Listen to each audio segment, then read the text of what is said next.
Join me in this challenge of fitting self-care into my busy mom life. Let's see, does it really work?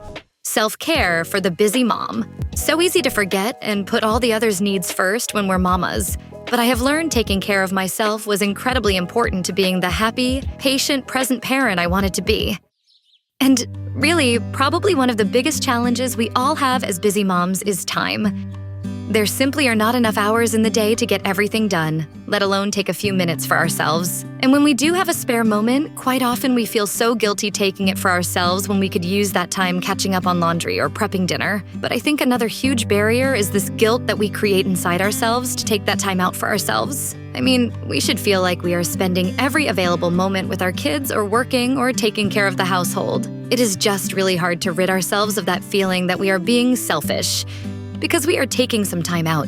Add to that is constant the pressure to be perfect.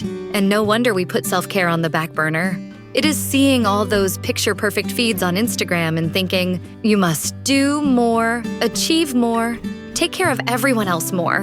In fact, it's exhausting even to think about. But here's the thing, taking care of ourselves is not selfish, it's not optional. And what I've learned is that it doesn't have to be complicated or time-consuming. Over the next few minutes, I'd like to share some of my favorite self-care practices that fit even into the busiest of schedules. One of my favorite quick self-care practices has to do with a mindfulness exercise I do each morning. Literally, it is just a few minutes long, but sets the pattern for my day. I just sit quietly focusing on my breath while I try to let go of any anxiety or stress I'm feeling, and how much more centered and focused I always am afterwards. I also make sure to schedule me time into my daily planner. It might be 15 minutes of reading during nap time or a solo walk around the block after dinner. It's not always easy, but I know that if I don't make the time for myself, I will burn out. I also love involving my family in activities that are self-care. At times, we can do some funny workouts together, and sometimes we will have a family yoga night. It is just a good way to spend time bonding and having fun while taking care of myself. Another thing I found changed things for me is that self-care doesn't always have to be solitary. I love getting over coffee and lunch together with my friends. We often share and help each other with tips for taking care of ourselves. I just remember this moment of revelation where it was very clear this was something other than selfish. It was necessary.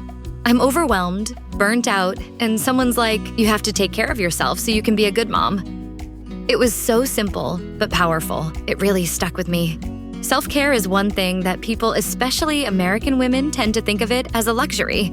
I'll get to it when I have time. But what they find out is that self-care is not an optional activity to be happy and healthy as a patient mom. It is something to rejoice in, not guilt over. If I had to go back and tell that new mom anything, I'd probably say it's okay to take a break, ask for help, and put yourself first sometimes. It would have saved me so much added stress and anxiety with those beginning days of motherhood.